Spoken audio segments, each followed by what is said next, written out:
Hey guys, welcome and ting and ting and ting.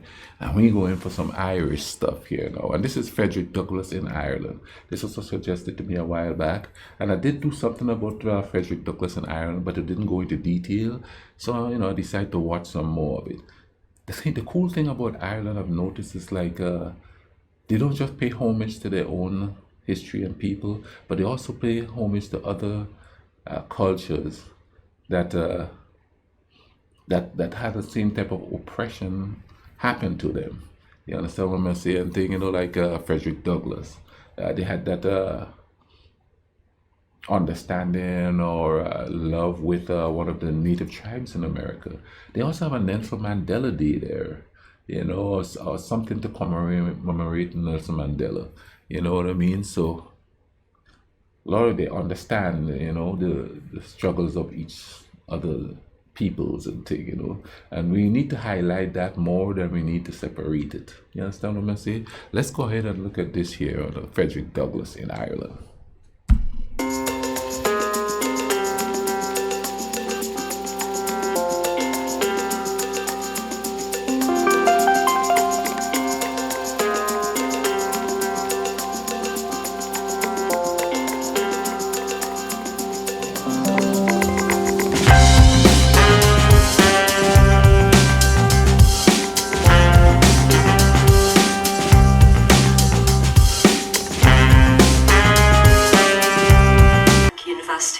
The home of the Frederick Douglass statue.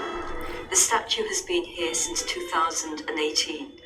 It was first made by Andy Edwards, an English sculptor, and it was commissioned to celebrate the visit of President Obama to Ireland in 2011. The statue is very symbolic. Firstly, it depicts Frederick as a young man. When he visited Ireland in 1845, he was 27 years old. Oh, wow. He was designated by the American government to be a fugitive slave. And so he went to Britain and then to Ireland to avoid being recaptured. Other symbolism of the statue is that in Ireland he met his great hero, Daniel O'Connell, the Irish liberator.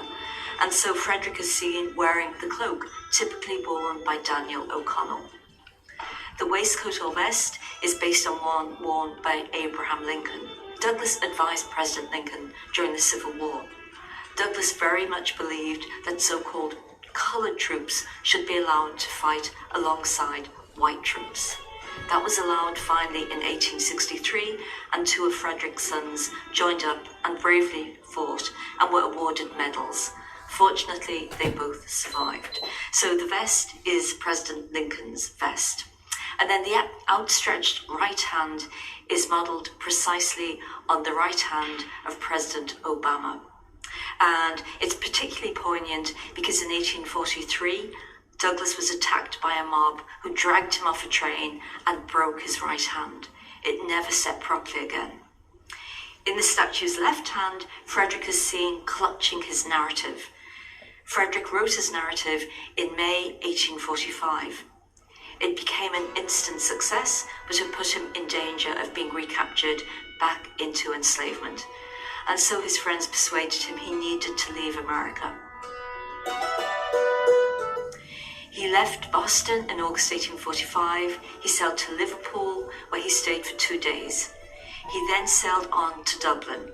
He intended to stay in Dublin for 4 days, but the warmth of the welcome was such he stayed for 4 months. During that time, he gave almost 50 lectures. He later said that being in Ireland was the happiest times of his life. He also described it as transformative. Okay, now whenever I watch videos about the Irish famine and the indentured slavery, I want to call it indentured slavery or slash slavery of the Irish, we have these people that come up and say, "Oh no, that's just white people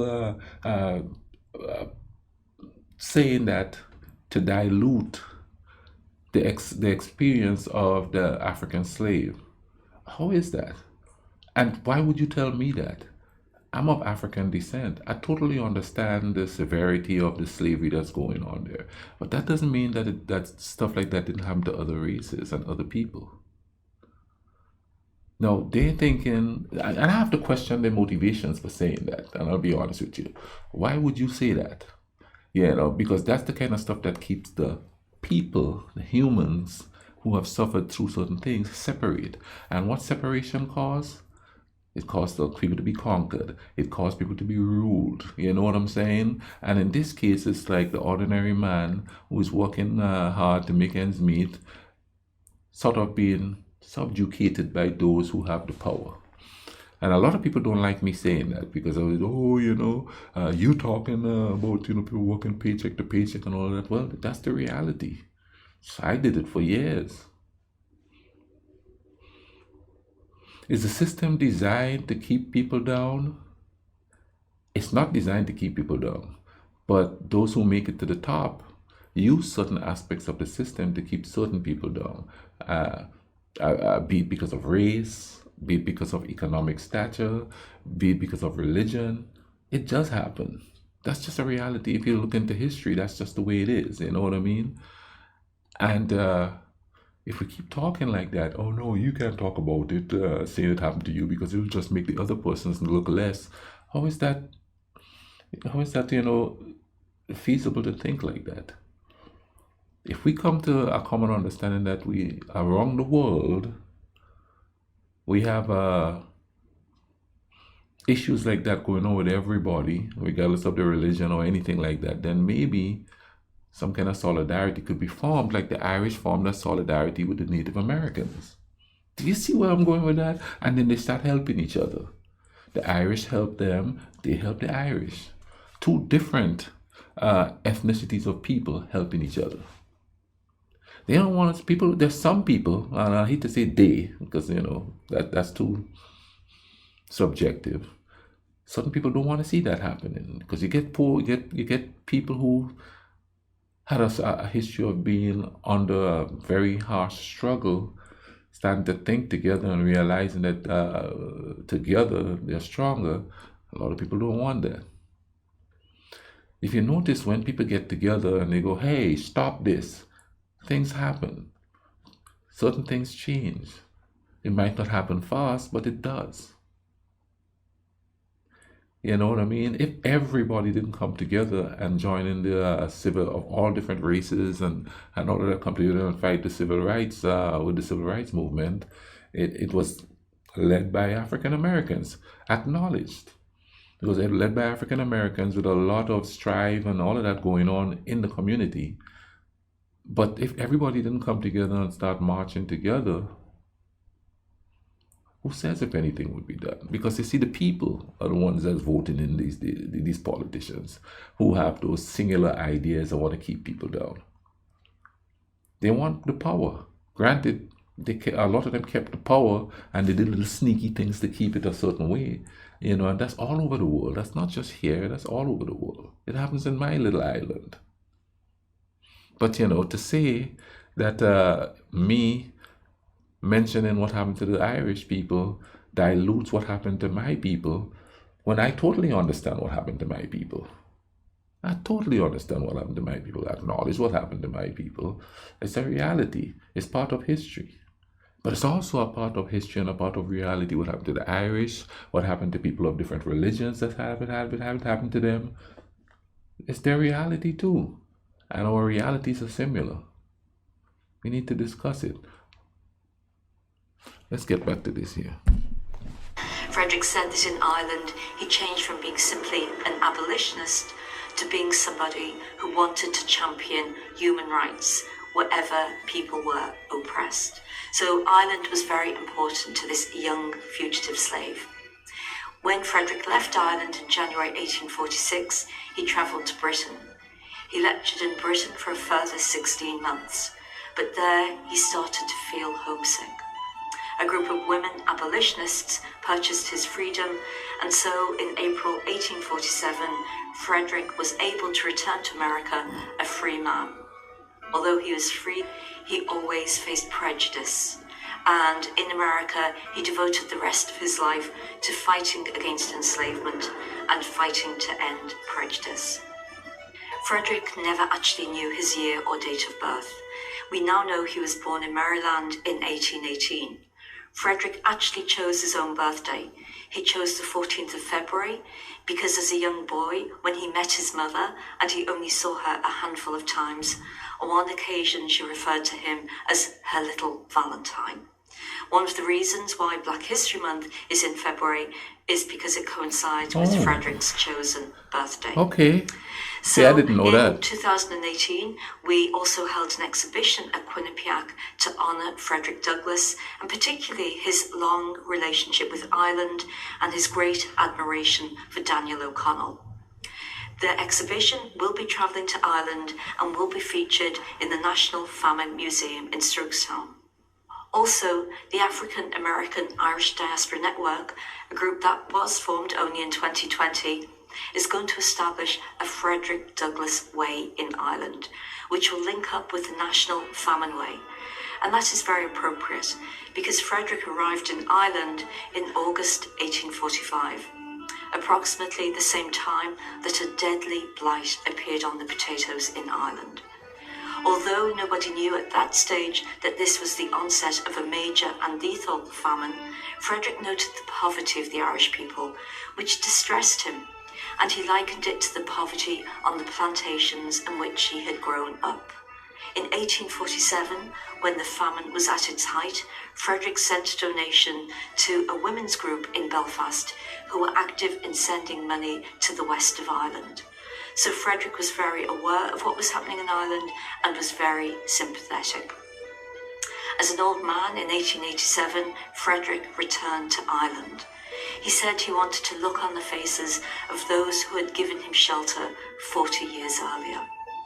Unfortunately, they had died, but Frederick stayed with their children, and at that point he became convinced that Ireland should be an independent nation.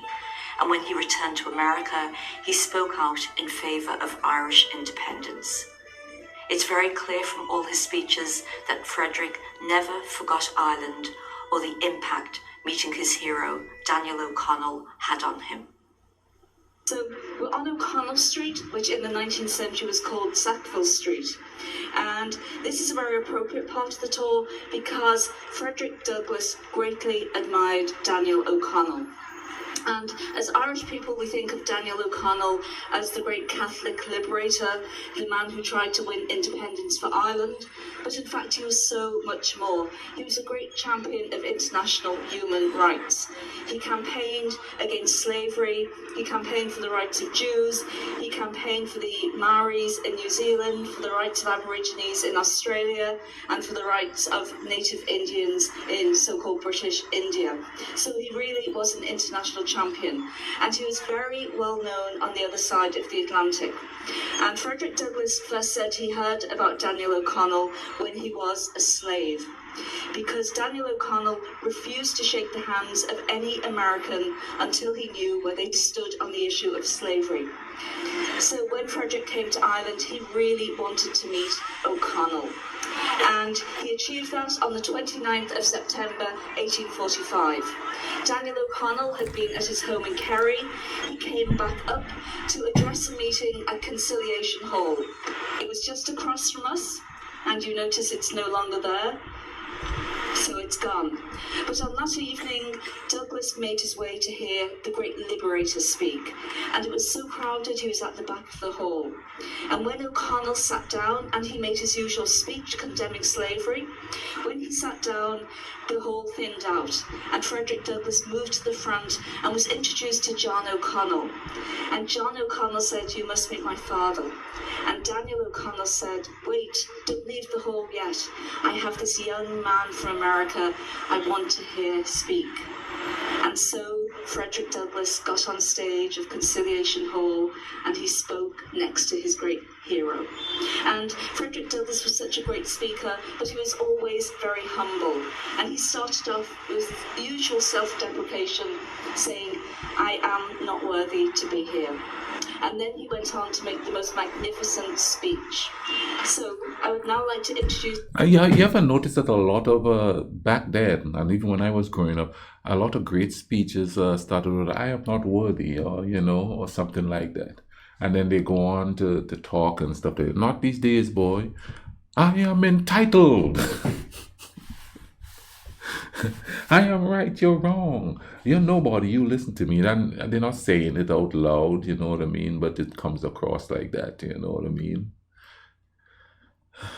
But I remember them teaching us how to do our speeches back on the island when we were in school, and we were always starting with a humble uh, introduction. You know what I mean? A humble introduction. Not anymore, boy. Issue to Mr. Douglass.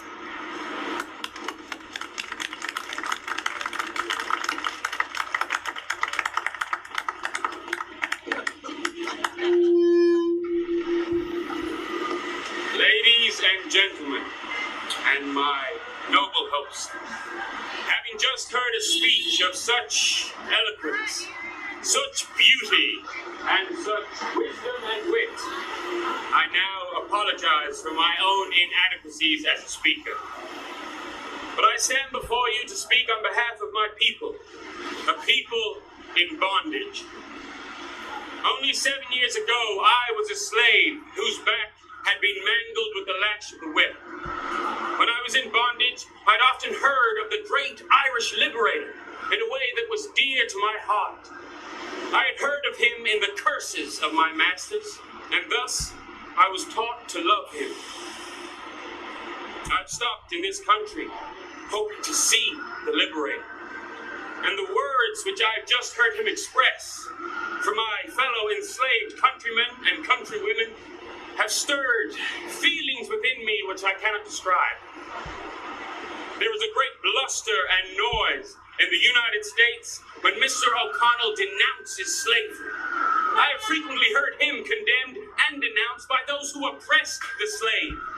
But I am happy to assure you that his words have caused great effect among the American slaveholder, who hate nothing more than being criticized. O'Connell's mighty voice has shaken slavery to the center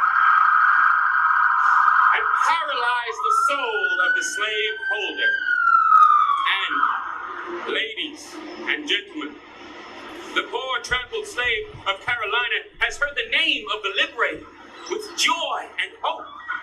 And I myself have heard the wish that some black O'Connell would yet rise up amongst my countrymen and cry, agitate, agitate, agitate! Hello, I'm Quakey Fortune, and it's a pleasure to be here on the 175th anniversary of Frederick Douglass' visit to Dublin. In terms of how I was introduced to him, I was actually quite late in my life. It's mad how, like, I don't know, not internal racism, but just a lack of knowledge. I didn't know that there was black people in Ireland around the famine time. And it was only when I was studying in the Lear, we had to do speeches in Trinity College for our second year programme. And one of the students came to this speech from Frederick Douglass. And I'd heard about Frederick Douglass, obviously, but I didn't know his connection with Ireland. I was kind of shocked that he came here at that time and it was so well received and did all these speeches. So it was kind of incredible to realise that and to figure out more about his story and everything that went down. And yeah, so then the speeches I did was his time when he met with Daniel O'Connell firstly, and then when he was leaving his tour, because he basically did tour, he spoke in Dublin and Limerick and Cork. So yeah, it was incredible and lovely to work with Christine. She has such a vast, infinite knowledge of this subject, and not only about Frederick Douglass, she was just talking about loads of black or mixed race people who had been in Ireland around that time, and it was kind of like eye-opening, especially as an actor, because you're like, wow, these people, like, they're playable, or there's a whole plethora of stories that we haven't seen. So it was really incredible. I think Frederick Douglass is a perfect role model for people from new communities as such. As I've said, me learning about him so late, it's an interesting thing in terms of history, especially if you're other or from mixed race backgrounds or black. You're looking for role models and people who you can relate to on screen or like in TV entertainment, in books. You're always looking for that. And for me, I always felt that in terms of history, there was never really someone I could look at. I mean, I was obsessed with Irish history and really proud of it, but I could never see myself in that So to find out that like Frederick Douglass came here in the 18th century or around the time of famine and was like well received and was nearly a hero and was giving speeches, it was actually quite incredible, because coming from a minority, or maybe minority is the wrong word, but coming from like a mixed background, you're nearly inwardly racist to yourself. You don't see yourself in these stories. I would always like look at these period pieces, even on TV, and I'd always like, oh, I'd love to play one of those guys, but I don't think there was any black people back then. That's the kind of things that I would say. Yeah. So I think to figure out his story and to figure out that he did exist and the amazing journey that he took to get to where he got to, I think it's very important for this generation of people from mixed backgrounds and from black backgrounds to really know about here in this country. So You see, I hear something that kind of related to what he's talking about. As a kid, I used to love the Tarzan movies. And then the older I get, I was like, wait a minute now. We got this dude who is not from there, got lost in there, and all of a sudden, he's revered there, you know what I mean? Okay, let me put it, because that's kind of like, well, he wasn't doing anything to help those people. He was just living there and being dominated into their surroundings and stuff like that. And we all know if somebody, there's no way, and you know, I know it's fictional and stuff, but everything is set up in a way to drive a certain narrative of who is more superior and who isn't, you know what I mean? And quite frankly, I stopped watching Tarzan movies. I haven't watched the Tarzan movies since I was like, what, 12? I was like, no, this, you know what I mean? I know it's fiction and I know it's not real, but then that's when I first started to think outside the box of fantasy and, you know, all that stuff. I started thinking about history and especially in the 70s, when I started to be like that, was an awareness of the African heritage. Bob Marley was huge, you know what I mean? We did talk about Selassie from Ethiopia a lot. You know, Rastafarians started to come up, and a whole understanding of who we are as African descendants, and it was emerging. I used to wear my dashiki and do all of that, you know? And as a kid, my mom used to dress me up like that. You know, my mom never really talked much about it, but you know, she was quite aware of history and stuff like that. And so this happened to him in later on in life. But early on, when I was, you know, early teens and stuff, is when I started looking for, because my country was like what, 80 to 90% black people then. So instead of like looking outward to people from other parts of the world, like then America or England and stuff, I was trying to look for people around me to look up to, you know what I mean? And a lot of them came along during the years, you know, like Grenadians, that was like T. Albert Marichal, you know. That was one person, one of our heroes we look up to, you know what I mean? And there was quite a few others too. And yeah, so I understand where he's coming from, you know. To want to find somebody who you could look up to that's like you. The trick to that is to expand it the older you get, because you're learning about the world around you, and you're understanding that people are people everywhere, and you're understanding that the struggles are pretty much the same, only with a different ethnicity, a different religion. You know what I'm saying? And that's what the beauty of what life should be like. You know, the older you get, the world becomes bigger.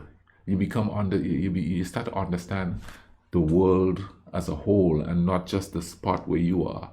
Where I live here, people just understand the spot where they are. That's why they're easily manipulated when certain international things are happening. And they're easily told, oh, those are some evil people. They're Muslim, they're communist, they're this, they're that. And they're going to believe it because they didn't grow up and expand their understanding of the world around them.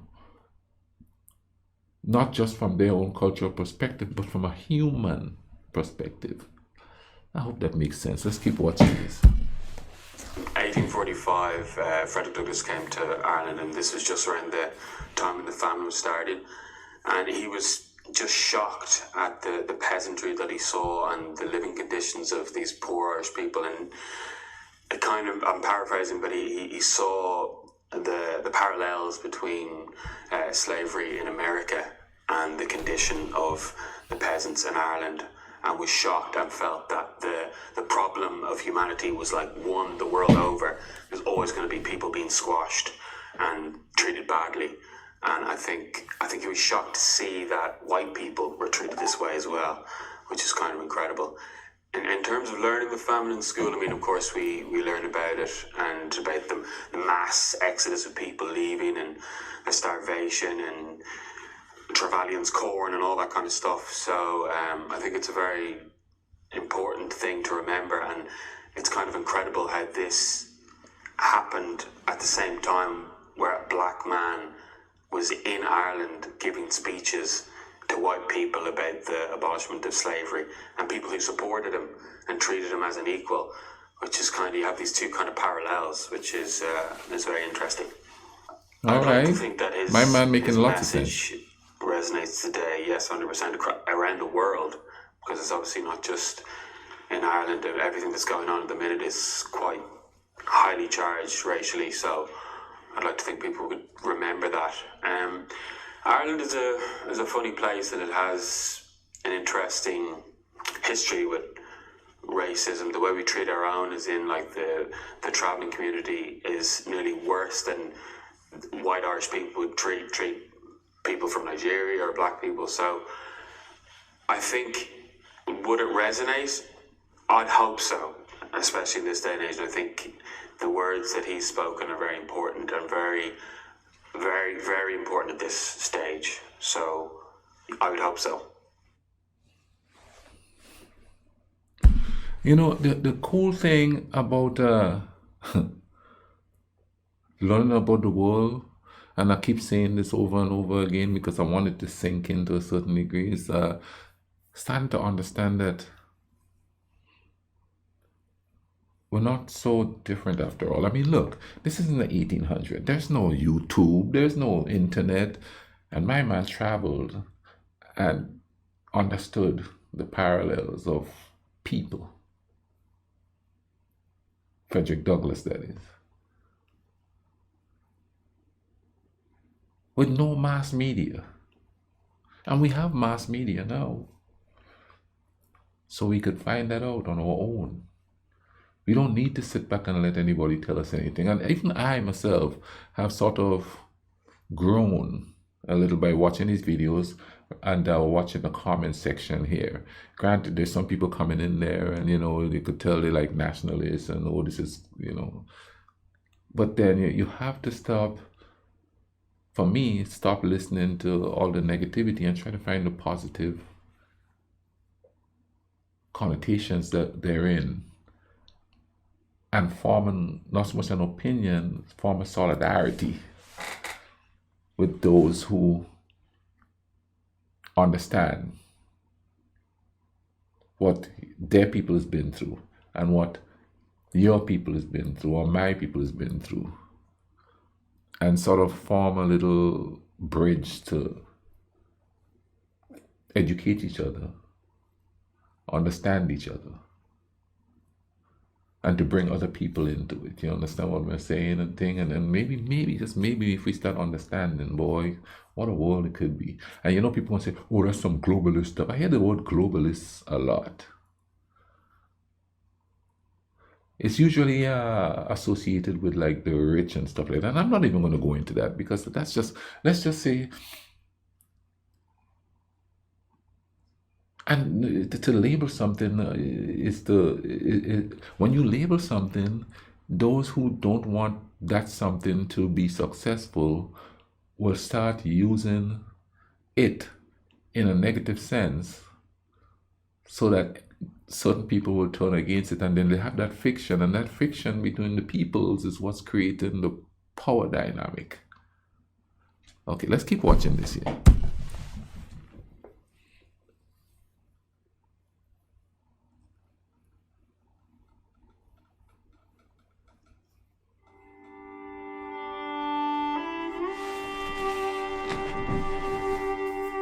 In September of 1838, Frederick Douglass, who was a slave about the age of 20 years old, dressed in a sailor's uniform that had been given to him by a free black woman named Anna Murray. Frederick then boarded a train in Baltimore, Maryland, heading north. He had with him a document called a Seaman's Protection Certificate that was generously given to him by a free black dock worker named Samuel Fox. It was a required document for people of color to move within slave states, and it entailed grave risk both for Douglass and for Samuel Fox.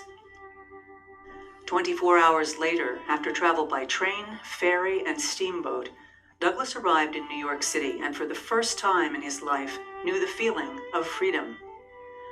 Douglass said it was a moment of the highest excitement I have ever experienced. Can imagine.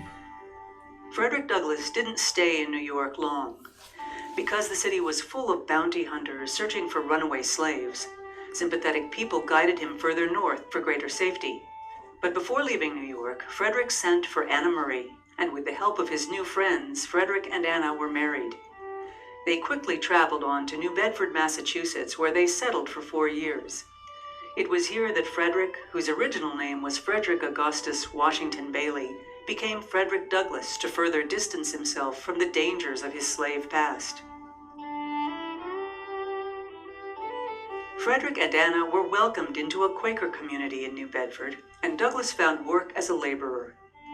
Douglass was also introduced to William Lloyd Garrison's publication, The Liberator, which galvanized him. He said, "My soul was set on fire. Its sympathy for my brethren in bonds, its scathing denunciations of slaveholders, its faithful exposures of slavery, and its powerful attacks upon the upholders of the institution sent a thrill of joy through my soul, such as I have never felt before." 3 years after arriving in Bedford, Douglass attended an anti-slavery convention in Nantucket, where he was encouraged to speak. Although nervous and reluctant to address a group of white people, the account he gave of his experiences of slavery was so moving and compelling that he was instantly recognized as a natural spokesman for the cause of abolitionism. William Lloyd Garrison hired him as an anti-slavery lecturer, and Douglass began a career as one of the most inspiring and storied spokesmen ever to fight slavery and injustice. As an itinerant lecturer on abolitionism for the American Anti-Slavery Society, life could be difficult for Frederick. He was often expected to travel and live in segregated conditions, which he refused to do. In some locations, especially in the West, he was met by pro-slavery mobs. In 1843, Douglass was beaten up and his hand was broken. And then there were those who refused to believe that the extraordinarily eloquent and well-mannered black man speaking to them had actually been a slave. In response, Douglass wrote his autobiography, titled Narrative of the Life of Frederick Douglass, an American Slave, written by himself. It was published in May of 1845 and became an immensely popular bestseller both in the U.S. and in Europe. But with the publication and admission of his slave background, Frederick Douglass was no longer safe, even in the free North. His friends and abolitionist associates urged him to travel abroad. So he departed from Boston in August of 1845, headed across the Atlantic. Several weeks later, he arrived in Dublin, Ireland, by way of Liverpool, to begin 20 months of touring, writing, and lecturing throughout Ireland and Britain. This was also the time when Ireland's Great Famine had its start. During his time away from America, Frederick was, for the first time in his life, dependent entirely on himself for his own well-being. He was helped by the Society of Friends, also known as Quakers, and other anti-slavery groups, but without William Lloyd Garrison's regular sponsorship.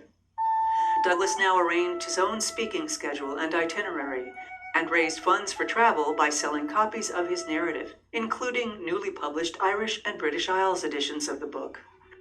Frederick savored the experience of living as a free person and gained maturity and self-reliance. He wrote, "I breathe, and lo, the chattel becomes a man. I employ a cab. I am seated beside white people. I reach the hotel. I enter the same door. I am shown into the same parlor. I dine at the same table, and no one is offended." Can you imagine? coming from a place where you couldn't do that, and then all of a sudden, it's okay. The apprehension you first feel when you're able to do that. An apprehension that even to today, like I'd go on the bus and a lot of black people would go head straight to the back of the bus. I go back there because I have room for my legs. But I've noticed that. And I've also noticed that if I'm on the bus and I'm the only black person on there, every other black person that comes on the bus comes sits next to me. Or when I'm at work and another black person have a question, they head directly for me. They walk past every other person and come directly to me. There is that apprehension still. And that's crazy. But imagine Frederick Douglass in Ireland being invited to all these places that he would never even be able to step foot in his own homeland. Being nervous every time because you don't know what anybody would say anything, which to a certain degree I understand, because when I first came here and I was in that certain state over there and I experienced my own form of racism, I had so much apprehension, and to this day I don't like going to people's house. Like, I live alone. I get invited to Thanksgiving. I get invited to Christmas, and I don't go because it's really uncomfortable. So the apprehension is still there because, you know, the person that invites you might be cool, but some grandfather or uncle or somebody might come along and say something, and it's happened to me before. I went to somebody's house one time, you know, and they were relatively cool with me, I would say. And I sat down on a chair, and a grandfather come up to me and said, "Get off my chair. You're gonna get all that black stuff. You're gonna stain my chair." So the apprehension is there still, but at that time, after being a slave, knowing that it's the law that you can't do it, and then going to a place where you could actually do it, my God, I can't imagine. And the absolute freedom to feel after you realize that it's okay, you could do it, you know? I find myself regarded and treated at every turn with the kindness and deference paid to white people. Douglass also gained confidence to speak about more than descriptions of life under slavery and began to explore a wider range of topics. But he quickly discovered, through some early missteps, the wisdom of avoiding debate on especially charged subjects with which he had little direct experience, such as the tensions between Catholics and Protestants. He finished his tour of Ireland and England as someone who had made a personal evolution. He wrote, "I can truly say I have spent some of the happiest moments of my life since landing in this country. I seem to have undergone a transformation. I live a new life." In December of 18... And let me qualify the apprehension thing. It's only here I feel that apprehension. Like when I was back home and like Europeans came there, I didn't feel that apprehension to just go up to them and talk to them, but I felt that apprehension when I got here. I don't know if it's because I was home and everything like that, but I don't feel that apprehension with other people of other cultures. I don't, because I've hung out with French people, I've hung out with British people here. You know, I've hung out with all different types of people here, but I don't feel apprehensive to go to their place and chill. I guess because we have more in common and stuff, because I mean, like England, we could talk cricket with the fellas, you understand? With the Indians, I could talk cricket with them, you know? And we have similar food vibes and stuff going on, so maybe that's it. But to be quite honest with you, like I went to a house one time for, okay, I'm going to mention this here, this person said they don't want the N-word in their house. But I spend my Christmas there all the time. Of course I'm going to be apprehensive because I know they didn't want me there. And I spent several Christmases in that house. And that's another reason why the apprehension remains, because you don't know what people are thinking. Especially when around here, especially you realize their political affiliations. And then they're smiling at you, and they're thinking, well, it's all good. But you're thinking, but wait a minute, the guy that's talking indifferent about immigrants or about other people of different religions, you're backing. So how am I supposed to feel comfortable coming to your house and breaking bread with you?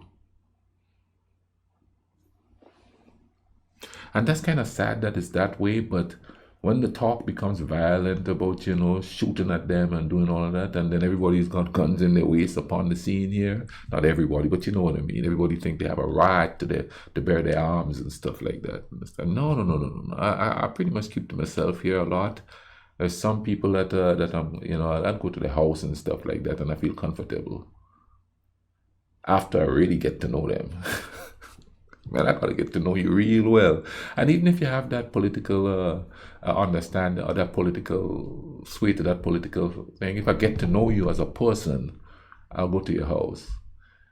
But I get invited to places, people would just come up to me, oh, you're a little foreigner, you ain't got nowhere to go, you could come to my house. No, thank you. I don't know what's at your house. I'm not coming there. And that's what I was talking about. Let's keep going here. 1846, a group of women abolitionists led by Anna Richardson in England took steps to purchase Frederick Douglass's freedom from Hugh Auld and his brother Thomas, who still owned Frederick. The amount given to purchase him was £150. It was this fact that finally allowed Frederick Douglass to return to the United States as a truly free man without the threat of recapture. Douglass sailed back to the United States in April of 1847 and moved with Anna and their children to Rochester, New York. There he began writing and editing a newspaper titled The North Star, whose motto was, "Right is of no sex, truth is of no color. God is the Father of us all, and we are all brethren." The following year, the first Women's Rights Convention was held at Seneca Falls, New York, and Frederick, the only African American to attend, made a supportive address and signed the Declaration of Sentiments in favor of women's rights. Through his newspapers and lectures over the next 15 years, Frederick Douglass became one of the most well-known and respected Black Americans. He wrote his second book titled My Bondage and My Freedom in 1855. He and Anna had 5 children, 4 of whom survived, and after the start of the Civil War in 1861, Douglass worked to promote the freedom, welfare, and rights of his fellow African Americans. In 1863, Abraham Lincoln invited Douglass to confer about how to end the prolonged tragedy of the Civil War and how to end slavery in the process. They also discussed ways to attract more Southern Black men to fight for the North and the need to compensate them. In the years after the war, Douglass was appointed to several political positions, including U.S. Marshal for the District of Columbia, and later Minister Resident and Consul General to Haiti. Towards the end of his life, Frederick visited his former slave master, Thomas Auld. Frederick wrote, "I had by my writings made his name and his deeds familiar to the world in 4 different languages. Yet here we were, after 4 decades, once more face to face, he on his bed, aged and tremulous, drawing near the sunset of life, and I, his former slave, United States Marshal of the District of Columbia, holding his hand and in friendly conversation with him in a sort of final settlement of past differences." It was a dramatic and profoundly significant change of circumstances for both men. In 1882, Anna Douglass, Frederick's wife of 44 years and mother of their 5 children, died. 2 years later, Douglass remarried, this time to Helen Pitts, who was white, but there was opposition from both family and friends, and Douglass said they would have had no objection to my marrying a person much darker in complexion than myself, but to marry one much lighter and of the complexion of my father rather than of my mother was, in the popular eye, a shocking offense, and one for which I was to be ostracized by white and black alike. Perhaps to escape, Frederick and Helen began a tour of Europe and the British Isles. Helen returned home before Frederick did, and he revisited Dublin, Ireland. While there, he spoke in favor of Irish Home Rule. 8 years later, on February 20th, 1895, Frederick Douglass attended a meeting of the National Council of Women. Susan B. Anthony walked him to the stage, where he addressed the audience. Later that evening, when he was back at home, Frederick died of a heart attack.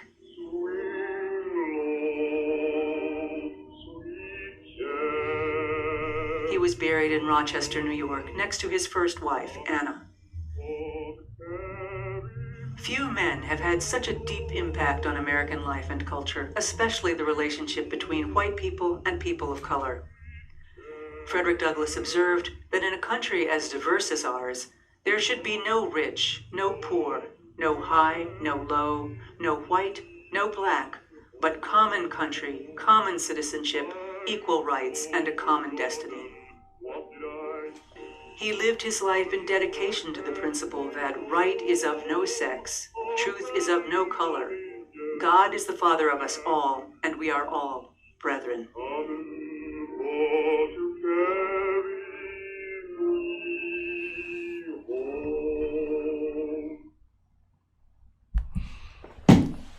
Okay, that was quite interesting. I hope you guys enjoyed watching this with me.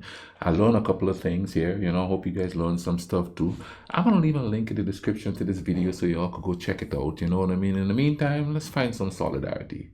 Let's take care of each other, all right? Cool runnings.